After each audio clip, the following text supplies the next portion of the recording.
Bueno, y ya estamos aquí en UCI Noticias. Estamos con Tiffany Tipiani, que está en la calle para preguntar sobre cómo va evaluando la gestión del presidente Vizcarra la población. Y vamos a hablar con nuestro analista económico, Eloy Durán, como todos los miércoles, sobre los avances del plan de gobierno del presidente Vizcarra y cómo va la inversión en las regiones. Tiffany, ¿cómo estás? Buenos días. Buenos días, Miguel. UCI Noticias, llevando la información siempre a primera mano. Vamos a preguntar a las personas qué es lo que opinan sobre la gestión del presidente Martín Vizcarra. Señor, buenos días. Estamos en vivo para UCI Noticias. ¿Nos podría dar tu opinión acerca sobre la gestión de Martín Vizcarra, el presidente? Bueno, está mal desde el punto de vista, él está cuestionado y todo. Yo no estoy de acuerdo. ¿Cómo en qué, por ejemplo? En muchos efectos, porque no se ve ningún avance para el país. ¿Qué propondría usted? ¿Qué podría mejorar? Sorprende. Hay muchas cosas, que por ejemplo el transporte, la delincuencia, que está... Ya uno no puede salir a la calle, no puede vivir tranquilo. Eso es lo que debería corregir. ¿Y qué opina usted sobre las gestiones de los gobiernos regionales? A solo 2 meses de las elecciones. Usted sabe cómo están. La gran mayoría todos corruptos. Lamentablemente el país está lleno de corrupción. Ok, muchísimas gracias. Señor, buenos días, ¿qué tal? Señorito, una pregunta, estamos en vivo para UCI Noticias. Ok, muchísimas gracias. Vamos a continuar aquí, Miguel, a preguntar a las personas. Estamos en vivo para UCI Noticias. Señor, ¿qué opina usted sobre la gestión de Martín Vizcarra? ¿Cómo lo califica? Mira, estoy última apurado. Martín Vizcarra está haciendo Ok, muchísimas gracias. Hay que resaltar, Miguel, que el presidente Martín Vizcarra anunció que esta semana el Ejecutivo va a enviar al Congreso de la República 3 proyectos de ley pendientes que es referido a la reforma judicial y política que anunció durante su mensaje de la Nación. Ok, muchas gracias, Tiffany. Bueno, el sentir pues todavía de la población es de mucha desconfianza. Eloy, ¿cómo estás? Buenos días. Buenos días, Miguel. ¿Cómo va en materia económica la ejecución de la era Vizcarra? Bueno, hace unos días comentábamos acerca del mensaje y decíamos que el gobierno abrió 2 frentes claros, ¿no? Por un lado el tema político, la reforma de las instituciones, la reforma judicial, por otro lado la gestión económica, ¿no? Y en los 2 casos tiene un largo camino por recorrer, ¿no? En las regiones, ¿cómo está la ejecución presupuestal? ¿A qué nivel estamos? Ya hemos pasado el primer semestre. Tanto en gobierno nacional como en gobiernos regionales, ¿cómo vamos en la ejecución presupuestal? Ya debemos estar en el 60-70%. Sí. La política general de gobierno estableció 5 ejes. El quinto es descentralización. Fortalecer la descentralización como el articulador en el territorio, ¿no? Evitar duplicidad de funciones con las entidades del gobierno nacional en el territorio, fuertemente basado este desarrollo en la presencia de los gobiernos regionales, ¿no? A casi 7 meses ya de haber recorrido el año, la inversión pública está en un nivel de ejecución de casi 30%. Pero hay diferencias entre el gobierno nacional y regional. El gobierno nacional ligeramente supera el 30% y el gobierno regional está a la cola con 25%. ¿Y comparado con el año pasado, estamos más rápidos o más lentos? Estamos igual que el año pasado. Hemos tenido 2008-2009 periodos de crecimiento. Perdón, 2009-2010 periodos de crecimiento, 2012-13-14 periodos de crecimiento, y hemos tenido periodos de estancamiento 2007-2008, ahí se inicia una gestión regional y local. Sí. Hemos tenido estancamiento 2011, ahí se inicia una gestión regional municipal, y hemos tenido este estancamiento 2015-16, ¿no? ¿Y por qué no sabemos gastar los recursos? ¿Por qué no sabemos ejecutar? ¿Qué está pasando? Nos está pasando en el caso del gobierno nacional que los cuadros han rotado mucho, ¿no? Bueno, hemos tenido 2 presidentes, hemos tenido varios gabinetes, hemos tenido muchos ministros, directores. La gestión todavía no se está sentando al interior de todo el gabinete, ¿no? Sí hay algunas diferencias con algunas entidades. Y en el caso regional, ya a estas alturas del año ya se va culminando la gestión actual. Nos preocupa lo que está quedando pendiente, ¿no?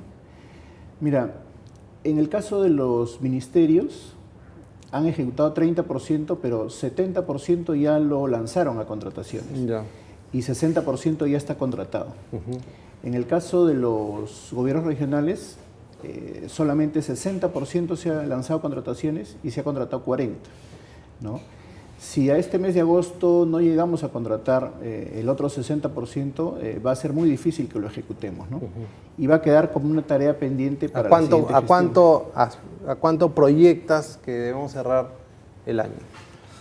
Exactamente sería más o menos como el porcentaje el año pasado, ¿no? A nivel nacional, alrededor de 70%. Ya. A nivel de los ministerios, un poco más arriba de 70%. Y los gobiernos regionales, llegando casi al 60%, ¿no? Estos niveles, en el caso peruano, ya sería segundo año consecutivo para las regiones, 2016-17. El 2015 también fue una leve caída. El 2011, el 2007, cada inicio de gestión se presenta un poco desfavorable en el caso de los gobiernos regionales y locales, que son el 60-65% de la inversión pública. El 2019 vamos a tener ese reto, ¿no?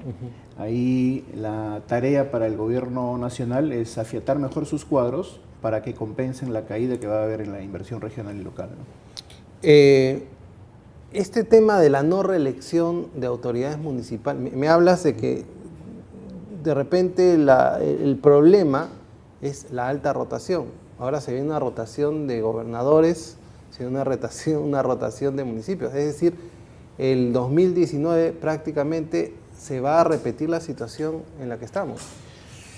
A ver, se habla mucho de los sistemas administrativos y la burocracia, ¿no? Pero los sistemas administrativos son iguales para todas las entidades y la burocracia existe en todas las entidades. Y hay entidades que ejecutan bien y hay entidades que ejecutan mal, ¿no? Entonces ahí hay un tema para diferenciar.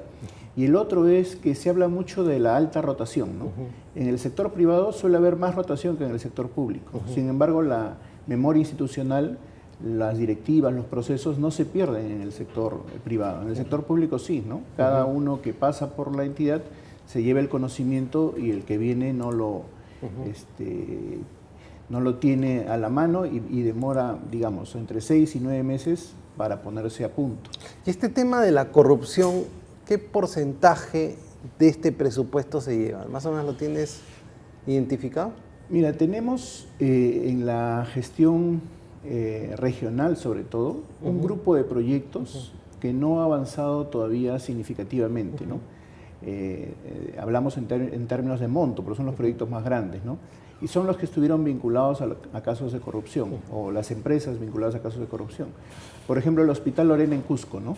Entonces hay un arbitraje planteado por el gobierno regional y otro por OVAS, pero el proyecto está parado. Tú puedes decir que, por ejemplo, el 10% del presupuesto no se ejecuta por corrupción, 20%, 15%, 30%. Mira, ¿Cuánto era el presupuesto público este año? En inversión pública estamos en 46.000 millones. Ese es el presupuesto más grande de la historia del país, ¿no? Correcto. Y cada uno de los niveles de gobierno, tanto nacional como regional y local, también tienen el presupuesto más alto de su historia. Ahí no están los 46.000 millones. Como parte de los 46, sí, ¿no? Okay. O sea, es en total, pero además cada uno. Okay. Y ahí hay proyectos, te mencionaba el Hospital Lorena, podemos mencionar Chaymochic, ¿no?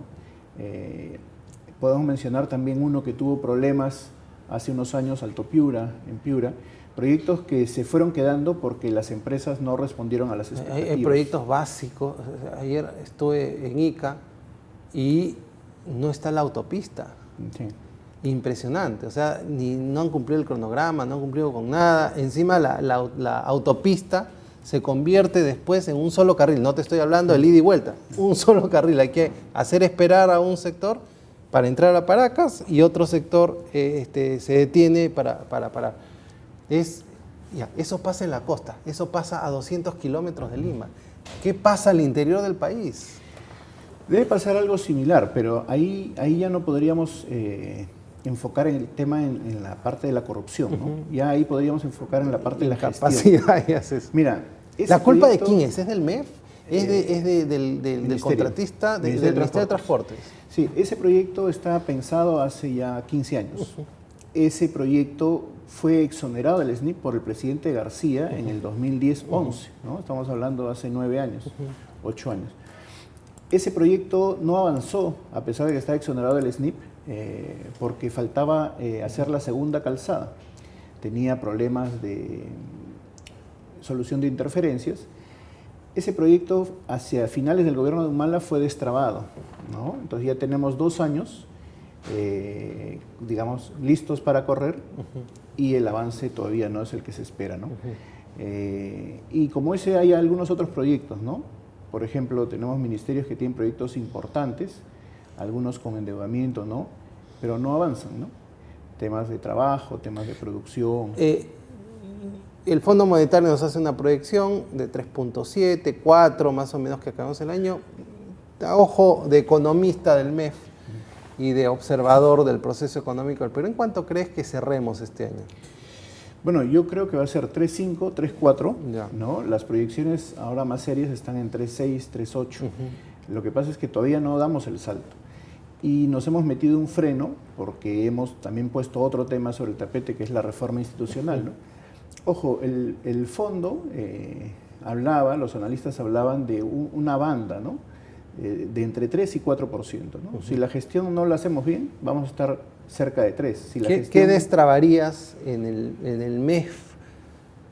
¿Es el MEF el cuello de botella? ¿Es el ministerio? ¿Es el sector que tiene que hacer la ejecución del presupuesto? ¿Es el gobierno regional? ¿No tiene los proyectos? ¿Hacen mal las cosas? Cuando van al MEF presentan un mamarracho y eso no pasa. ¿Cuál es el problema? Mira, ¿qué nos dijo el premier Villanueva en el discurso de investidura? ¿Qué ratificó el presidente en el mensaje? 3 ejes, ¿no? El tema de la descentralización, el tema de la gestión económica y social y el tema de la reforma institucional. En la reforma institucional, básicamente 2 ejes. Todo lo que tiene que ver con los partidos políticos, las campañas electorales y el tema de anticorrupción. En el tema de anticorrupción se plantearon 5 leyes, han salido 3, ¿no? Desde el 23 de marzo han salido 3 normas. Eso es todo lo que se avanzó en cuanto a las reformas que se prometieron. Pero también han salido algunas otras interesantes que vienen desde el lado del MEF, ¿no? Podríamos decir que el MEF ya va cumpliendo la tarea. Ha establecido algo en cuanto al selectivo, ha establecido algo en cuanto al reglamento de comprobantes de pago para que sean electrónicos en el caso de algunas empresas. Ha establecido algunas mejoras en el reglamento de horas por impuestos y se avecina una mejora en InvierteP, ¿no? Que es el reemplazo del SNIP. Ok, bueno, Eloy, yo te agradezco como siempre, por estar aquí con nosotros el día miércoles. Te pido que el otro miércoles hablemos de recaudación, de presión tributaria, que acá pocos son los que pagan, ¿no? Con todo el cariño que le tengo a la Alianza no paga impuestos, pues. La U no paga impuestos, por eso se va a ir a segunda, porque no paga impuestos. Es importante pagar los impuestos, pero son muy pocos los que pagan los impuestos. El incentivo para ser informal todavía sigue siendo grande. Yo te pido que el próximo programa sea dedicado a la presión tributaria y cómo podemos hacer para anchar esa base de contribuyentes que al final es importante para el desarrollo del país. Sí, un adelanto podría ser, en este segundo trimestre, que ha sido maravilloso, porque se compara contra un segundo trimestre malo del año pasado, la presión tributaria ha subido un poquito, ¿no? ¿Por qué sube? Porque han subido los precios internacionales, ¿no? ¿En cuánto estamos de presión tributaria? Estamos en 13. Imagínate. La recaudación está baja, pero digamos, estábamos en 16 en algún momento. Hemos estado en 16, claro, y deberíamos estar en un nivel de 18 para estar a un estándar internacional. Pero esa ola, algo se notó en algunos indicadores, por ejemplo en la tributación, la ola internacional. Si nosotros hubiésemos aprovechado la ola internacional, no estaríamos pensando en un crecimiento de 3 a 4%, estaríamos ya estacionados en un crecimiento de 5%, ¿no? Bueno, ese es un tema importante y quiero que lo comparemos con nuestros socios de la Alianza del Pacífico y con la región. No quiero compararme ni siquiera con Estados Unidos o con los países europeos, simplemente con la región. Y ahí nos va a marcar cuál es la competitividad que tenemos para hacer las cosas. Bueno, Eloy, muchas gracias por acompañarme el día de hoy y regresamos con el doctor Héctor Chivao, quien está haciendo el primer curso internacional de comunicación de malas noticias entre el 15 y 18 de octubre en la Universidad Peruana Cayetano Heredia. Vamos a una pausa de un minuto y regresamos para hablar de cómo es comunicación de malas noticias en salud, algo que pasa todos los días en nuestros hospitales públicos y clínicas privadas. Vamos al corte y regresamos.